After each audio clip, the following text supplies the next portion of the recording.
Hey there, and welcome to the Whitwam Organics Weekly Live Garden Report. My name is David Whitwam. I'm going to be your host. We have a pretty exciting show for you today. I have a guest with me who I'm very excited to introduce to you all.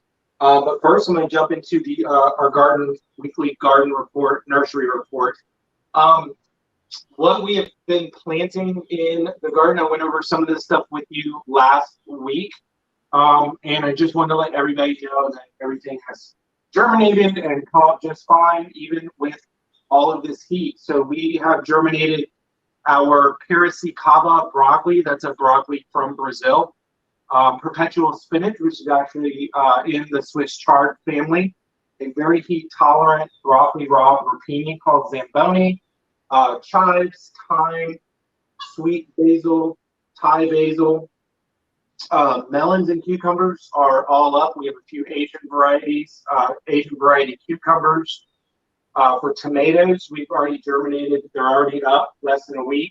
Everglades tomatoes, heirloom beefsteaks, everybody's favorite, the Sun Golds, Brandywine, which is also an heirloom, Cherokee purples, and Roma tomatoes. Peppers, sweet peppers. We have a mini bell, a big red pepper, California Wonder, hot peppers, jalapenos, habaneros, Thai bird peppers, and bird's eye. I was just out there like an hour ago. All of these seedlings are up and flourishing. Now, in our nursery, we are under a slight shade cloth. It's really thin, though. It's kind of closer to that bird netting that you might put over your plants, so nothing too intense.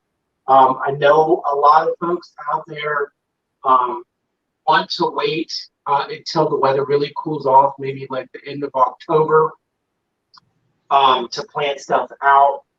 It is not too early to get some of these crops started. I know for me, once the weather turns nice around the maybe first to third week of October, I like to have nice big plants to actually plant out into my garden. This is really what I consider to be a fall garden. Just like with a spring garden, we get a spring garden started in the winter time. We get our fall garden started in the summertime. If you kind of wait to start your fall garden until you're into fall, that's really what I would call your winter garden. Do what you want, call it what you want. I personally like to try and cheat the season more on the front end than to be late with something and have issues with plants that are already large and producing. Some of the plants from summer, it's kind of your last chance to get that stuff in planted for the fall. Some examples would be Malabar spinach, roselle, if you've never grown roselle, or Florida cranberry, or Jamaican sorrel. Amazing plant, but it's definitely time to get that in the ground now. I would recommend seedlings or starts. Any amaranths, I don't know if I said it, I might have said it, okra. So if you want to do okra, right now is your last chance to do okra. On the gardening front, over the past week, I've just been going around and cleaning out and cleaning up a lot of school gardens. I haven't been on campus since mid-March when we were all kind of kicked off for spring break and not allowed back. And now that school is kind of coming around the corner and hopefully maybe starting up, I'm getting in there and getting that stuff cleaned up and getting it ready, even though we don't know exactly where our gardening programs are going to be headed, especially with parents not really allowed to be on campus. So I'll keep you guys in tune with what's going on with my school gardens. They should be interesting. I know for one of my schools, we're going to try and do kind of a virtual. I don't know, just making this up as we go along, just like a lot of you are. So that's the weekly garden report, and I am super excited to introduce you guys to my special guest. His name is Kenny Gil. He is a fellow gardener here in the Tampa Bay area and someone who I am lucky enough to call a friend. Kenny is the co-vice president of the Tampa Bay chapter of the Rare Fruit Council. We're going to talk a little bit about that today. And he is also the agri-science teacher at Middleton. This is kind of a new position for him. excited to hear a little bit about what his plans are for the upcoming year, kind of what is an agri-science teacher, what that means at that school, maybe a little bit about Middleton School. And then he's also just a rockin' backyard gardener. Some of the stuff that he's been doing and filming and record keeping, especially during this pandemic, is just, I think I found it very impressive. So I'm going to go and bring Kenny in. He's out in the wing. Hey, Kenny, there. How you doing? Awesome. Good to see you, man. Yeah, you too. So let's see. First off, I want to know if you could tell everybody who's watching right now a little bit about the Rare Fruit Council. I remember when I found out about that, I was just super excited that something like that even existed. So why don't you tell everybody a little bit about Rare Fruit Council, what it is, what you guys do, and what the heck are y'all doing now in this pandemic? Yeah, so the Rare Fruit Council, I found out about at one of the USF Botanical Garden sales. I don't remember if it was the spring sale or the fall sale. And these people were like, hey, you should join our club. I was very reluctant to do so. I think it took me like 2 years of going to those sales before I was finally like, hey, you know what? Yeah, I'm going to join you guys. So I showed up and it was awesome.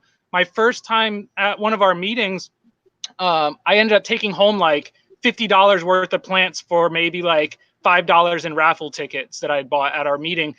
So one of the things we do is a plant raffle. You can take home lots of unique plants. People bring things, and that's part of being a member is we want to share our plants with you. People like me and some others who have been doing it a while grow a lot more than we can actually grow out on our property. So we want to share that with people. And that helps our club to generate a little bit of funds. But the primary mission of our club really is to educate the public on what are the possibilities, what can grow here in the Tampa Bay area. Many people come from other states. They're new to gardening in Florida, and they're not sure what they can grow here. So we bring experts. Maybe they're university professors from UF. Maybe they're people from local or semi-local farms who are growing like mangoes in Fort Myers or something like that. And they'll come and share their knowledge with us. What are best growing practices? What have been their experiences? And then on top of that, we do events like June or July. We do a big mango tasting event, which is a big hit. That's probably our most attended meeting is that June or July. We move the meeting around based on when the mango season is hitting the strongest because we want to bring 20 to 30 varieties of mangoes for people to try out because most average consumers only know the ones that are in the grocery store, but there's so much more to that. And we can talk on that in another episode potentially. Where was the mango season at this year? Was it early, late, right on time? Yeah, a lot of people were telling me that their mangoes were coming in early. And we went down once this year, and we'd gone down twice last year, and we caught it pretty late last year. So I think there's still some people bringing in mangoes, but it's pretty much slowing down. There's some of the late season cultivars, but for the most part, it's starting to wind down. So you guys didn't get to do your tasting this year, correct? No, we didn't get a chance to do that. You know, having an open food type event, that didn't really sit well with the public, and we didn't want to put people in danger. So we just canceled that, and we're excited to bring it back next year, hopefully, because that, like I said, people love that event. The your last big tasting, I think I saw you at was at the fair, right? We do a citrus celebration. I believe that's February when the state fair comes through, and we do a similar thing because many people are unaware of the potential that Florida still has for citrus. The university, I believe it's University of California now, is coming up with a solution for one of our pests or viral problems that's destroying our citrus industry. But there's still people planting new groves. There's still people who are on the forefront of trying to revive the citrus industry. So we want to celebrate that industry and the history that we have here. I read recently it's like a $10 billion industry or something in the state of Florida, maybe more than that. So we're still trying to encourage people to plant citrus, but also educate them on what are the necessary steps to be able to successfully raise citrus at home. So speaking of education, I'm going to use that to kind of cheat us into a segue. into the next big cool thing I think you're doing for our community. You're the new agri-science teacher for Middleton High School. I know if I remember correctly, that's a new to you position, but I wasn't sure if that was actually a new position at the school. And so I'd like you to tell us a little bit about what does an agri-science teacher do, and what are your plans at Middleton High School? I know you've been working really hard on the greenhouses and some of the equipment that's been sitting for a while. Yeah, so our program at Middleton High School has been in existence since like the 1940s. Middleton has a long history, and so I uncovered some cool artifacts in my process of going through things at the school. But going back to the point, as an agri-science teacher, yeah, it's a brand new position for me. I've been a Spanish teacher and an English teacher for about 10 years. But through all of that, the common thread has been that I've enjoyed gardening at home. And Okay. so I was like, how can I incorporate my passion into my career? And so I was like, let me take the state certification to become an agri-science teacher. And I studied a little bit for it. And a lot of my knowledge that I've gained just through experience in the yard, you know, being able to read fertilizer labels, NPK ratios and stuff like that, that you pick up just from experience, was very applicable to the test. So I got certified, and I had been talking with our previous agri-science teacher about starting a 2-teacher program so we could reach more students. And it just so worked out that another teacher was retiring closer to where she lives. So she moved out, leaving a vacancy. And I had already been talking with administration. So they were like, it's a natural transition. You just got certified. Go ahead and take the position. And so, yeah, like you said, there's just been a lot of little tasks that I want to have prepared for when the students get there, like fixing the greenhouse and fixing our lawn tractor. And it's been a learning experience. I'm not a mechanic, but I learned to clean out a carburetor, and it fired right up. Kenny, I've always joked about, you know, if you build a school to try and teach farming, probably like one of the lowest rungs on the ladder, the least important thing is to actually teach people horticulture. It really should all be like small engine repair, hydraulics, how does water move around, how to repair a pump and fix a well. I mean, like how to repair and build a greenhouse. There's so much more that you do on a day-to-day basis than just planting crops and, you know, pest control and all that other stuff. And you've kind of learned that firsthand.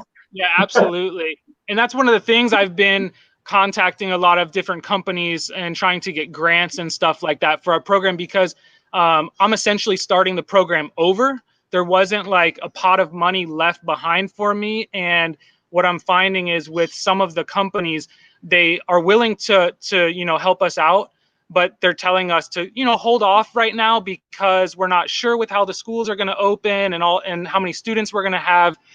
So yeah, they want to help us out. They're just like, give us time to figure out how we can best use our money. And so I'm trying to get lawn equipment. We need like a weed eater and stuff. And I believe Honda USA has talked with us, and Cub Cadet and some other companies. But it's a process of trying to get community partners. We talk with the Suncoast Native Plant Society. We want to get like a Florida-friendly garden going to bring in some of those natural pollinators and stuff like that, and get the kids aware of like farming or agriculture is not just growing tomatoes, peppers, and beans. It's also trying to help the local ecology as well, so that we have a balanced ecosystem. Absolutely. With your program at Middleton, even if you guys can't get the garden up and running, I mean, is this a class that you're going to be teaching that there could be a lot of sit down classroom learning to do with the kids? I'm sure you were probably hoping that would be more of an outdoor classroom, hands-on kind of thing. But I mean, Yeah, kind of like, what's your plan if you can't get the kids out there in the garden? So yeah, you're absolutely right. One of the things that I was really looking forward to is giving the kids opportunities to be outdoors, to be engaged in gardening and agriculture, not learning about agriculture and gardening, though that is part of it. So you're absolutely right. There is an element of classroom learning that has to take place. the agriculture program in Hillsborough County and the state of Florida, we are part of an industry network. So we have some big name companies working with the public school system and the state board of education to create certification exams. So for example, the Florida Department of Education will be voting here in the next month or so to approve 2 new certification exams for the students. One is a BASF, which is a big German chemistry lab based or chemical company. And so the students can get a plant science certification from BASF, and that's integrated into our curriculum. So all the things they're learning in class about how plants grow and the necessary requirements feeds them right into a career in chemistry or into any of those type of like nature, environmental fields, so that they're ready for jobs coming out of school. Kenny, on the flip side, and I know when I'm working with middle school students, one of the things that I like to do with them, and I'm gonna put this bug in your ear, is I always try and kind of envision what the future careers are going to be by the time they're in their 20s and 30s. So, going after a career in farming, could be if you're into data and networking, robotics, if you're into biochemistry, textile manufacturing with hemp farming. There's a lot of new and up and coming industries, I think, that farming is going to be a huge part of, with biofuels and the making of different disposable materials. I keep joking, by the time these kids are our age, they're going to be able to grow a car. At least I hope so. And fuel it with what has been grown. But just kind of opening their minds up to away from that vision of what a farmer is in probably in their heads. Because we cover all that. They're expecting that stuff. Right. So I do like to kind of get into some of the sci-fi stuff with them, because I think a lot of that is going to be a reality by the time they're looking for work. I mean, Middleton it's a really awesome school, and that's one of the reasons why I took the risk of working there. A lot of people, there's a certain perception about Middleton, but I found that almost all of that is unfounded. There are certainly elements of that to be had there, but there's so much cool stuff going on. We have a robotics program. We have a biomedical sciences program. We have a game design program. We have cybersecurity, which feeds right into what you were just saying. We have so many innovative things going on that, our greenhouse, for example, I want to get our robotics involved in our greenhouse to mechanize it so that it reads the temperature, humidity, opens itself up, closes itself up, and, data monitoring. We can go back and read what were the temperatures and humidities and light exposures and all of this stuff, and get that high tech involved in agriculture, because that's where the future is going. Yeah, it. We can get way out there about where the future of agriculture is going. But before we kind of get to questions, I want to pull it back down to some of the basics. You've had a pretty exciting summer with getting more in touch with what you're growing in your own yard, getting more integrated in our local gardening community. And just, I think one of the things that excited me the most, I know you borrowed it from somebody. I don't know if you know who it was to give them credit, but that chalkboard that you're keeping track of and taking everything that you're pulling out of your yard. Why don't you tell us a little bit about your summer and your experience, and how's it been? Are you growing a lot of food, or? Yeah, so this year has been definitely the most productive so far that I've had on this property. So much so that I've had to cross my property lines into my neighbor's yard. I'm looking over here to the right, and I see I've got bananas planted over there. I've got a guava planted in the neighbor's yard. They're awesome people, and they're totally behind what we do. On the other side over here, I've got like garden beds, and I've got 50 mango seedlings going, and I've got 4 more banana trees, and I've got sweet potatoes, and I had corn, and I had okra, and it's if you grow a multitude of things, you kind of figure out what works and what doesn't, and that gives you an idea of what to do next year. So that's really, I was like, I'm not sure if corn is going to grow here, but let's try it out and see what happens. That's, I think we were talking about that earlier. Just experiment, empower people to go out and put seeds in the ground and see what happens. And yeah, with a lot of failure, you get a lot of success, and I think that's, it's. I kill things all the time still. If I'm not still killing stuff, I'm not pushing the limits and trying to figure stuff out. So, exactly. So we're excited. We got banana flowers about to come out. I just posted something on one of the Tampa garden groups. 2 banana trees are flowering. We just pulled 10 pineapples. And let me tell you, my yard, you've seen plenty of pictures, but we're only 1/10 of an acre. I think you and I have about the same size property.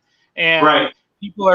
People comment to me every once in a while. They're like, I can't believe what you're doing with such a small yard. And we have a huge oak tree that covers about 1/4 of our yard. And we really struggle for that light exposure. I feel like I could do so much more with more light exposure because the plants just don't grow as strong and healthy. But that just challenges you to find what does grow in those low light situations.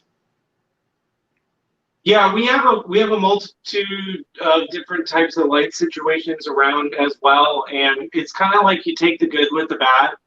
I mean, I've done plenty of side-by-side comparisons of putting in the springtime when it's getting hot, putting romaine lettuce out in a full sun situation and having some romaine maybe back under an oak tree where someone else might be inclined to plant it because the days are getting longer and it's getting hotter, say creeping into March, April. And even though the romaine that was in the shadier spot lasted longer, the romaine that I had in the full sun spot, I actually harvested it faster. Right. So I got it up and out the door and dressed and ready for school a lot faster than the one that I was able to creep further into the heat of the spring. So, and I know with the fruit trees, you've got your list of stuff that really, enjoys the sunlight, and ones that can tolerate shade, and then ones that actually prefer it. And understanding doing those differences is important for sure. Yeah, I was surprised to find that my pineapples did so well in the shade, because when you look at plantations in Hawaii, they're full sun, just acres and acres of pineapples, but they do much better in the shade for me. The plants are healthier, they're bigger, they're darker, richer green color, and it's just surprising. The pineapples were bigger. It was very, very shocking. And also bananas tolerate plenty of shade and produce just as well. So if you have a shady situation, star fruit, bananas, and pineapples, there you go. So, hey, Kenny, we've got probably about 7 minutes left. What's going on? I want to jump really quick because you're giving some really good information about fruit trees, and I want the people watching this video, if they are going to try and get into fruit trees, to know kind of how to connect with the Rare Fruit Council. What are you guys doing at meetings right now? How can people join? You did mention some of the perks of joining. For me, it would be, the networking and the information is definitely one of the biggest. And by the way, everybody, down in the comments, I put the website for the Rare Fruit Council, which is rarefruit.org. And I also put Kenny's Instagram handle if you're interested in kind of touching base with him and seeing what's going on. Again, those are down in the comments. It was kind of one of the first things I threw in there. But anyway, Kenny, before we go and jump to questions, even if we don't get any questions, but before we go, tell us a little bit about how to connect with the Rare Fruit Council. How do we join? How much does it cost? All that fun stuff. So it's $20 a year, and that includes you and your, it's super cheap, like 20 bucks. $20 for the year, and that's not only you. You can bring a spouse, a child, you can bring a friend, and we encourage you to bring someone along and help spread our message from the club. And we meet, actually, we didn't really touch on that. We meet right here in Seminole Heights at the American Legion Post 111. And that is on Florida Avenue, about, where's that cross with Sly? Florida and Sly. And, Sly.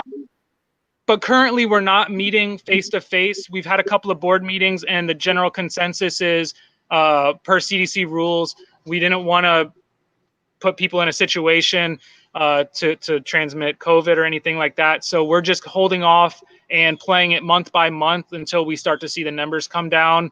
So we're hoping that we can have our Christmas party. That would be a definite goal. But again, we're just playing it by ear for now. If you follow the Tampa Garden Swap or any of those, you can reach out to me on Tampa Garden Swap. You can find me on my Instagram, and we'll be putting out information as soon as we have it, because there are people like myself, we really enjoy the club and we want to see people out there and participating, but we just don't want to put people in a situation to endanger themselves or their family. So we're going to go ahead and hold off on those. But definitely little informal meetings where I've been over to a couple of people's house, maintaining social distance, seeing what's going on with other people's gardens, doing little plant swaps and stuff like that. So definitely get in touch with me or rarefruit.org. And like I said, to become a member, $20, and you can pay that at one of our meetings whenever you do decide to join. There's no need to go ahead and join right now. Have you guys been doing any virtual anything? Any Zooms, or you said like with the council, but I was in charge of trying to set something up. We were trying to bring a guest speaker back to in June or July to replace our mango tasting. We were going to have a prominent mango expert come speak to us, but it sort of fell through. And you know, we're looking for people to join and become board members. So if you're interested in sort of stepping up to be an organizer, you have ideas for what you would like to see from the club, definitely get in contact with us through rarefruit.org. Contact myself again on Instagram or through the Facebook group, and I'll put you in contact with the right people. But we definitely need to bring some fresh ideas and hold on to those traditions as well, so we can build the club. So if you guys didn't hear what Kenny just said and read between the lines, that they're looking for people with the Rare Fruit Council to try and make that group what it is. They're looking for people who aren't just going to be passive participators, but especially in these trying times, maybe people who have some tech experience, who are into gardening, or are just really good organizers, event organizers for virtual spaces. They're definitely in need of that. I know Kenny was kind of pulling the weight on some of that, but as we mentioned, he's getting ready to start school. I am who knows what's going on with that, you know? So if you're interested in the Rare Fruit Council, you're going to get a lot back, and they definitely need you right now if you are interested to get this thing ramped up while we're in our crazy pandemic. I'm looking at the comments here, and I see somebody asking when to join, set time of year. We meet on the typically we meet the second Sunday of every month, so you can join any second Sunday of the month by coming to an event with your, we'll give you the application there, you fill it out and the money, and that's it, you're a member. So I'm going to take this one. We haven't got a lot of questions, but we've gotten some comments. Melissa, you're very welcome. She said, thank you for your experience and knowledge. Michelle James, rock star, I'm going to have her on here at some point. She says hi, and then a neighbor gave her a bunch. Beth Douglas, yes, tech schools are very important. Gardening and agriculture in schools, or any technical skills are in schools, man, that's just really dropped off the face of the earth. I remember when they were in all schools, and now I don't know what's going on. Middleton is definitely there's a new law. They're really pushing for it right now. It's coming back. There's a resurgence. Okay, good. Look on FLDOE. Yes, it is an awesome price for the year. I did see one question at the bottom, scrolling down here. Where'd it go? Okay, yeah. So Suzanne, hi Suzanne. Thanks for watching. Suzanne says, why do you think all the stores have pulled the seeds off the shelf, not expected back till next year? Well, I'm not sure of exactly what store you are talking about, but I do know a lot of stores, they do that this time of year every year. It's kind of the end of the growing season, and definitely the end of the growing season as far as starting seeds for the entire rest of the country. So if you're talking about some sort of big box store, they are kind of following the rhythm of what the rest of the country is doing, and their gardening season is kind of it's sunsetting right now, whereas our main one is just getting ramped up. But lucky for you, you found Whitwam Organics. This is my shameless plug. If you go to whitwamorganics.com, we sell our seeds year round. We also have a nursery where we keep live plants. And what we usually are growing in our nursery are seedlings that will do very well at that exact time of year here in Central Florida. So if they're kind of stiffing you at the big box stores, you always have us as a fallback, and hopefully you can become one of our customers. But we are an e-commerce nursery, so it's all online. We do have a pickup option available at checkout with a contactless pickup station out front. I talked about this last week. We are making appointments with our customers now to pick up their orders because we had a neighbor stealing. But it was bound to happen. I was just putting the orders out there and had faith in people that they weren't going to, take a bag that didn't have their name on it. But I was wrong. So now we're making appointments and we'll bring you order. But the good news is, if you're afraid of this pandemic and this virus that's going around, it is completely contactless. We don't have to actually interact with each other. Kenny, thank you so much for joining me today. That was a lot of fun. Thanks for having me on. Yeah, we touched on some stuff I want to jump further into. Probably going to wait until I'd say about 3-4 weeks after school starts. And maybe I'll have you on again and you and I can just chat about our varied experiences with trying to hold agriculture or gardening classes in this pandemic. We're definitely kind of different. You're in one school making a large curriculum for a group of kids. I'm doing real short bursts of stuff at a lot of different schools. But I think our adversary is still the same. It's this virus. And right. So why don't we touch base again in about 4 or 6 weeks and see how each other's schools are doing. Sounds good. So seriously, man, thanks for coming on. Thanks for joining me. Thank you, everybody who tuned in. If you tuned in, if you're watching this as a rerun, you are always more than welcome to send me an email at info@Whitwam Organics before Wednesday, and I will cover your question or topic. And then that way I know now everybody can join me on Wednesdays at 5:30. So thanks, everybody. Have a great night and stay safe and keep gardening. See you. Take it easy.